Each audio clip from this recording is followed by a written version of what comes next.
Buenas tardes.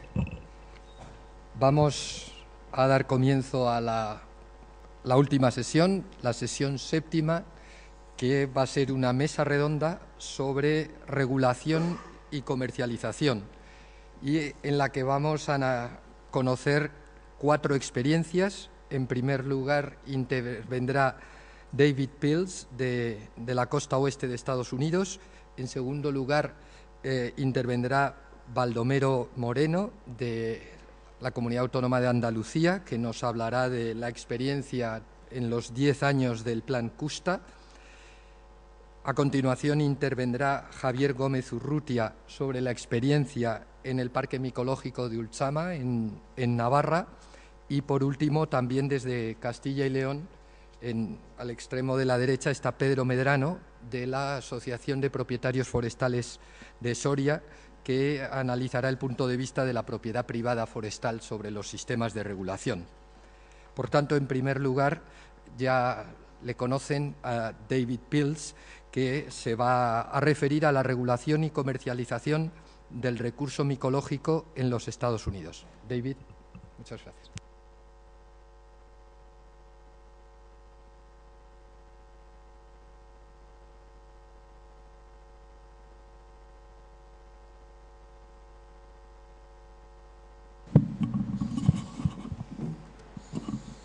Hello, everyone.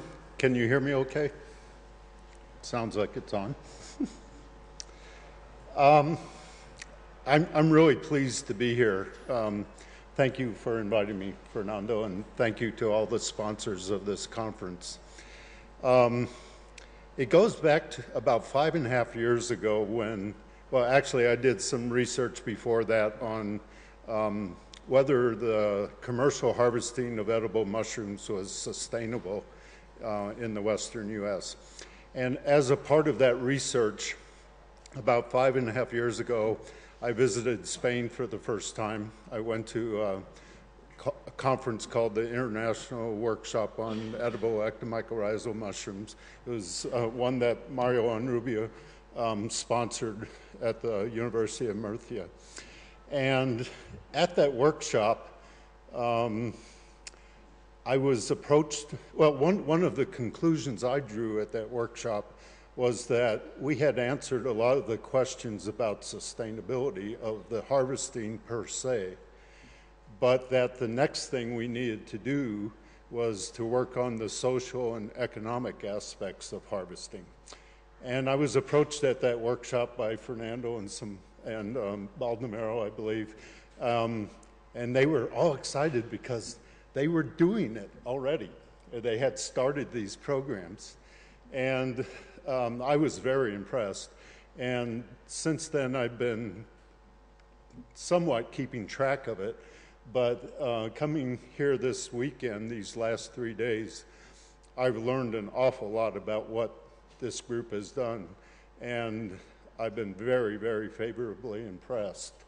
And I was a little, Fernando asked me to talk about commercialization and regulation in the US, and I was a little bit hesitant at first because not a lot has happened in the last 5 years in the US.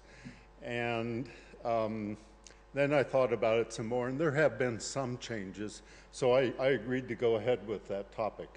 And so I'll give you some idea of the slow changes that are happening in the US, and you can use them as a comparison for the really progressive work that's been done by this group. So this is sort of an outline of my presentation.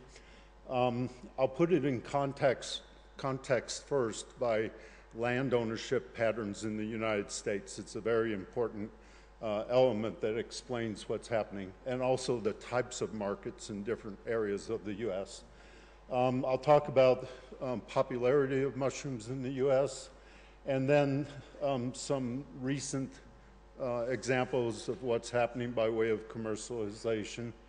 Then I'll talk a little bit about regulations, what stayed the same and what has changed, a few things that the states are doing, and then actually the lack of private partnerships and in comparison to the European models, particularly the ones here in Spain.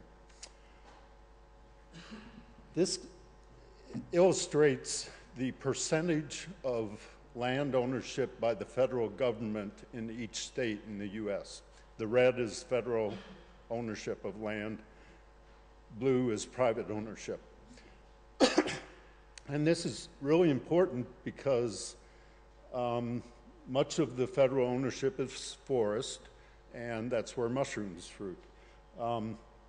But there's, and it's also where the public as in general has access to the lands to harvest mushrooms.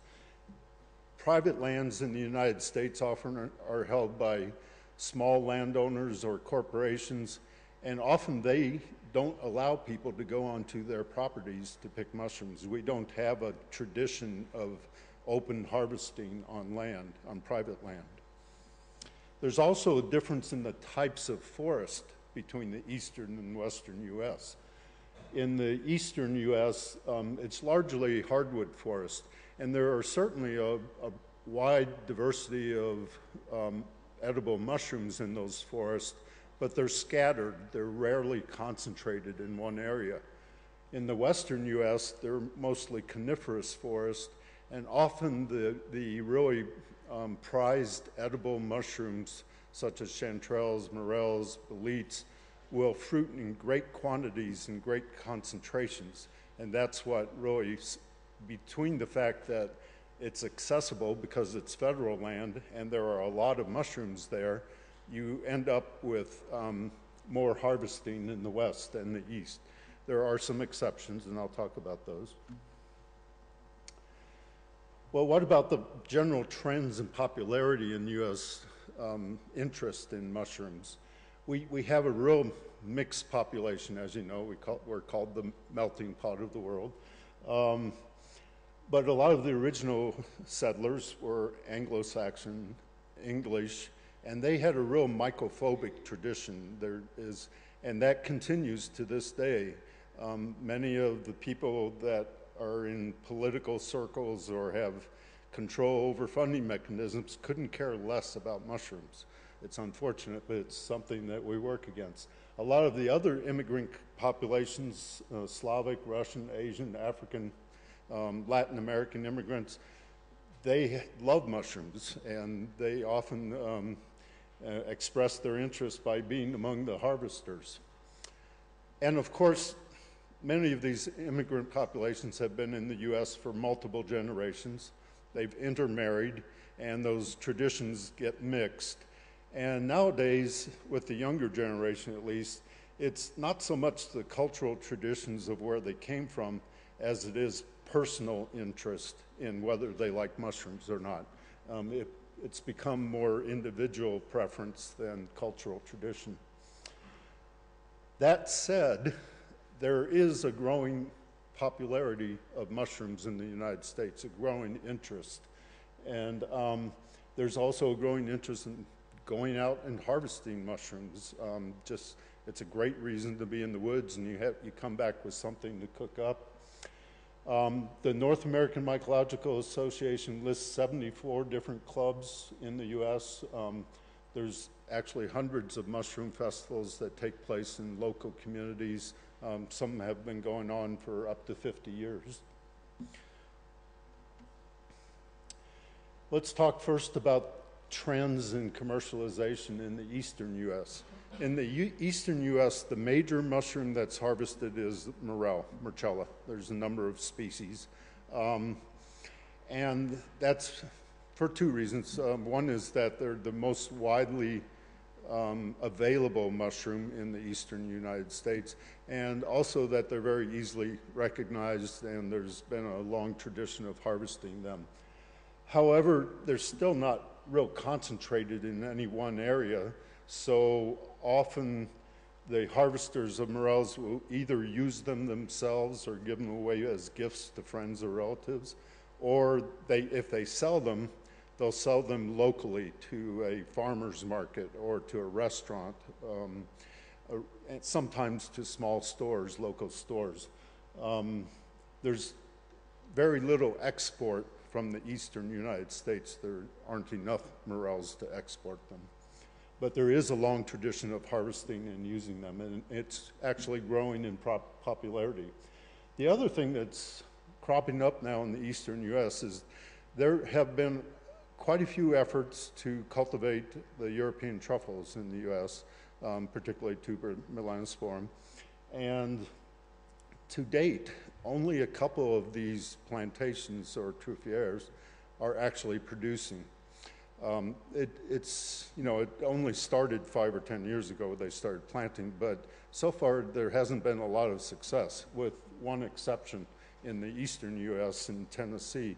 A fellow by the name of Tom Michaels planted a truffle plantation there, and just in the last couple of years it's been producing like crazy. Chefs from New York are descending on it. The media reports are all over the place around the nation. It's become an immediate success with a lot of popularity. If that happens to spread in other locations in the eastern U.S., it could be quite the event for eastern mycology. Well, in the western U.S., I told you there are concentrations of mushrooms, and I got involved with mushroom research because there, in the 1980s and 1990s, there was a big interest in commercial harvesting of large quantities of chanterelles and boletes and matsutake mushrooms and morels in the western U.S. And one of the reasons that it took off early in that area is that the U.S. had a very well-developed transportation network. That is, they could harvest the mushrooms one day, sell it to the buyers late in the afternoon. They set up stands nearby where the harvesting occurred.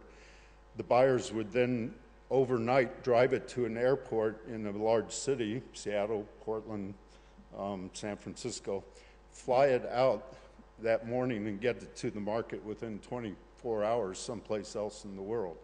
So it was that rapid ability to rapidly export mushrooms that gave us an advantage over other producers in the world for a number of years.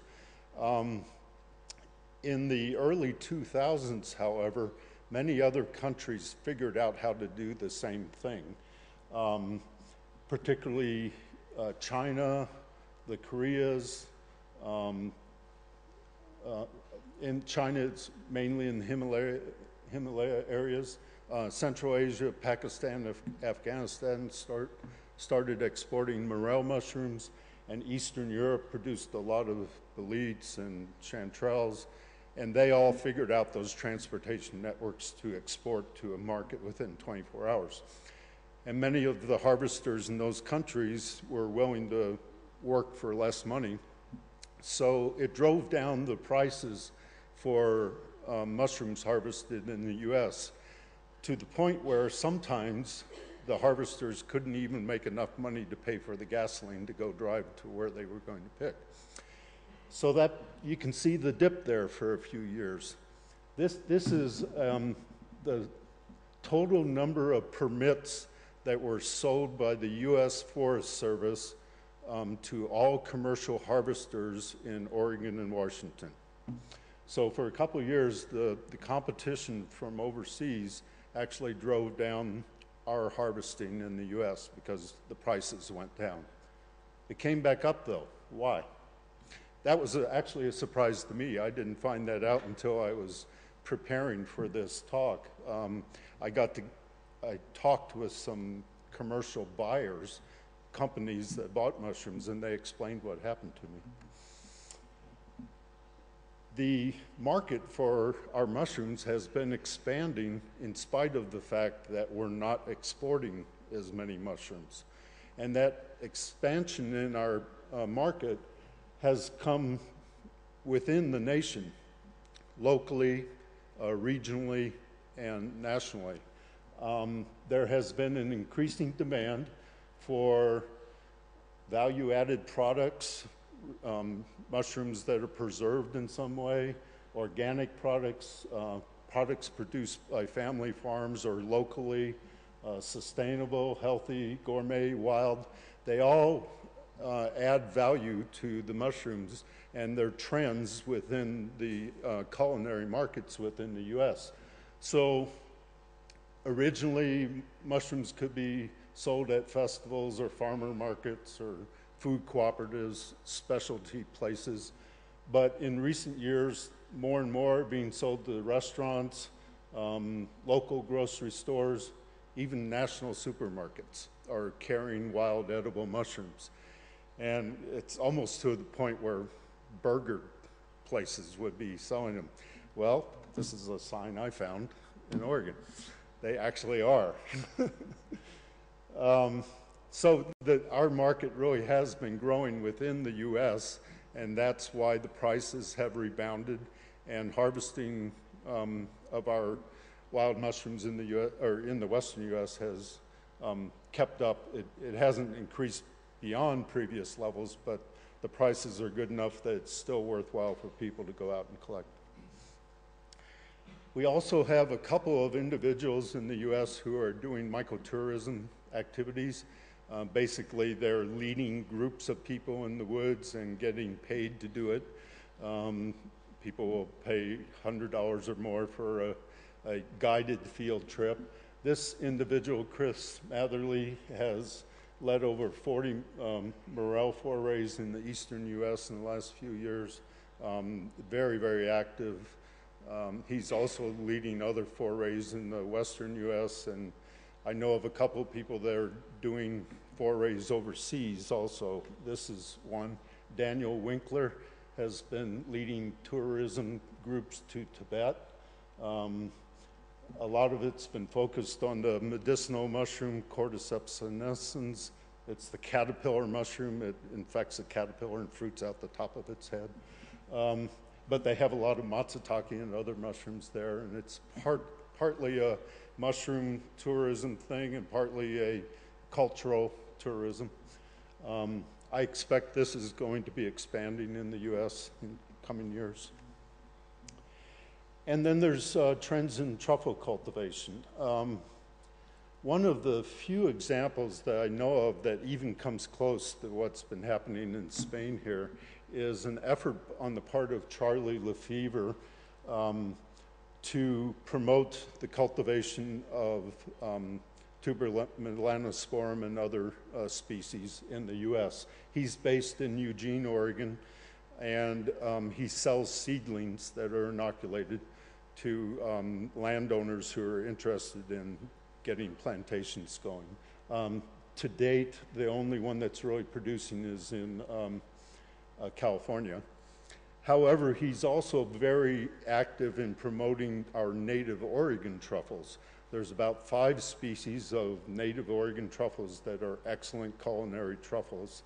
And in the past, there's been a real problem with that market because harvesters would take rakes into the woods and dig them up, searching randomly for truffles. In the process of doing that, they got many unripe truffles that didn't have any culinary value. They sold those to restaurants. Restaurants thought that Oregon truffles are no good, destroyed their value. It was a really bad situation. It has been for 20 years. However, Charlie's been really active through this Oregon Truffle Festival the last 4 or 5 years, educating our public, educating harvesters, educating chefs, educating everybody throughout the food chain that we really have excellent truffles, but you need to use dogs to find the ripe ones and not destroy the forest. So it's largely been a private effort on his part, but he's also been able to engage the scientific community at Oregon State University in this activity. Private club, the North American Truffling Society has been engaged, and he's been working a lot with chefs. The vision that I've worked with Charlie some myself, and the vision is to develop a more integrated program, much like you've described here, but focused on this particular industry. So that's a work in progress. Regarding regulations. Let's start with the federal harvesting permits because that's the biggest landowner that issues permits for collection. There are a lot of problems with the way it works. Each national forest, in fact, subunits of the national forest districts, each of them has different permit standards, different regulations for what can be harvested, how much you can harvest. Often it's not clear where the boundaries from one unit to the next is, so somebody is out in the forest collecting and they don't know which permit they're supposed to have. Sometimes it overlaps with private land where they're not supposed to harvest. It's a real mess. If you want to pick for personal use, you can get a free permit to go do that, but usually the quantities are very small that you're allowed to harvest, because the managers are afraid you're going to collect the mushrooms with your free permit and then go sell them. So they limit people to a very small amount. The problem with that is that if you take into account how much gas money you spend to go collect these few mushrooms, you're spending $20 a pound for the mushrooms you end up with. And you find a good patch in the woods, you don't want to stop at one shopping bag full. So there's problems with that. There's also, it can be cumbersome, hard to obtain the permits because you're required to go to the office of that particular district and pick up the permit in person. You have to do it during a weekday. So if you're somebody that wants to go on a weekend to pick mushrooms, you have to drive 50 kilometers to go pick up your permit during a work day from between 8 and 4:30. It's really difficult to get these free use permits. They don't want to issue them online because they want to make a copy of your driver's license just to get a free personal use permit. So there's many problems with this, and I have lobbied for a long time to change those things, and there's just a lot of inertia. With regard to the states and private landowners, other landowners, it's all over the map. The regulations can be very different in different land ownerships, different states, state parks, tribal lands, Indian tribal lands. In Washington and Oregon, they're the only ones that I know of that have laws about requiring permits to transport mushrooms. So those two states say that if you're driving down the road with 50 pounds of mushrooms in your car, you have to have evidence that you have permission from the landowner to have collected those mushrooms. But they're the only states I know of that require that. With regard to safety and health, food regulations, there's only 2 states that I know of that have any kind of laws on that. One is Maine, and they're just now passing a law saying that you need a trained person to certify that you're not selling a poisonous mushroom.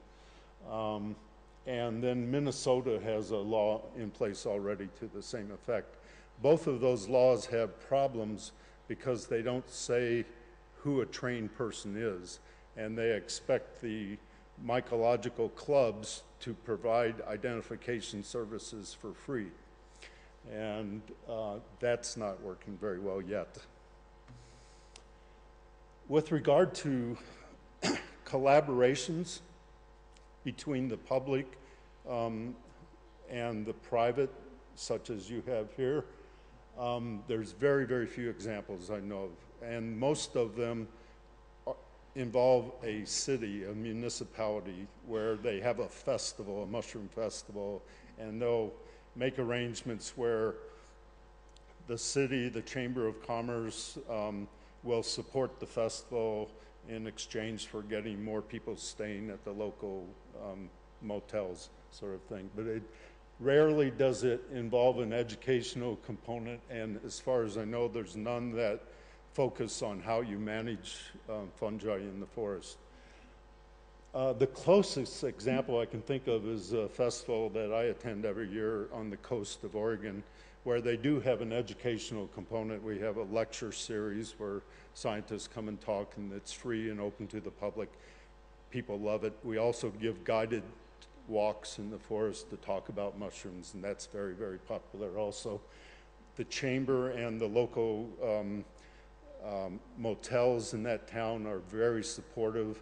They provide free lodging to the scientific experts that come to talk, that sort of thing. So that's really, between that and what's going on with the Oregon Truffle Festival, those are about the best examples we have of what you're doing here. So I just wanted to say I'm very, very impressed with what I've heard here the last few days. I also am aware of the CUSTA program that Baldomero has been promoting in Andalusia. I unfortunately could not go to a conference that he held several years ago on that. And I also want to say I like the idea that came out of that conference of mycoparks. I had never heard of that before, but then I went to the United Nations website where they have geoparks, geographical parks, and it's a model that really is a very good integrated model for promoting tourism, good management of the resource, commercialization, regulation, everything that's been talked about here. So it's just another model. In listening to everything that's been going on here, I've been thinking about, well, what's the next challenge? And I think the next challenge is money. You've come up with a great model here, but we all know that public financing of these sorts of efforts are around the world going downhill. And so I think the next challenge for everybody will be to figure out how to make these sorts of integrated programs financially self-supporting.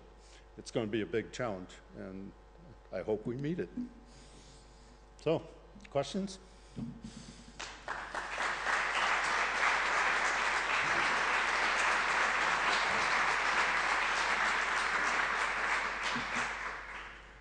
Muchísimas gracias, David.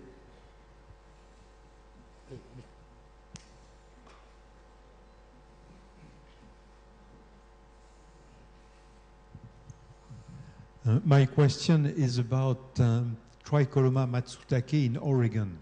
I read awful things about people shooting at each other when picking this very expensive mushroom. What about that? Is it the same regulation as for any other fungi, or is it special stuff? So you're talking about the matsutake mushroom? In Oregon. Right. A lot of that publicity was happening when I was studying the issue, and a lot of it was hype by the media. They wanted to have a good story, you know, something with a headline that really grabbed your attention, that people are out there having wars over this very expensive mushroom. There are two aspects to it that probably led to that that story. One is that many people that are harvesting mushrooms, instead of carrying a whistle to let each other know where they are in the woods, they carry a gun and they just shoot it in the air and say, oh, they're over there. My friends are over there. You know, and sometimes people would, you know, try to scare somebody else away from a good patch. But I'd never heard of any verified instance where people actually fought over a patch of mushrooms. The other part of that is that there would often be many, many harvesters for matsutake that were from different Asian immigrant groups. These are people that came from Southeast Asia during the Vietnam era, and they immigrated here. Some of them were from Thailand, some were from Laos, some were from Vietnam, and they didn't know each other very well, and they all were forced to camp in the same area. The Forest Service would set up a campground for commercial harvesters. So these different immigrant groups would all be camping in the same campground. They couldn't speak each other's language. There would be a lot of alcohol and gambling. And so sometimes there were fights in the camps over women or money. Sort of gold rush. Huh? So it wasn't the mushrooms that they were fighting over. And even that, they brought it under control. Thanks, David. ¿Más preguntas? Okay, thank you very much.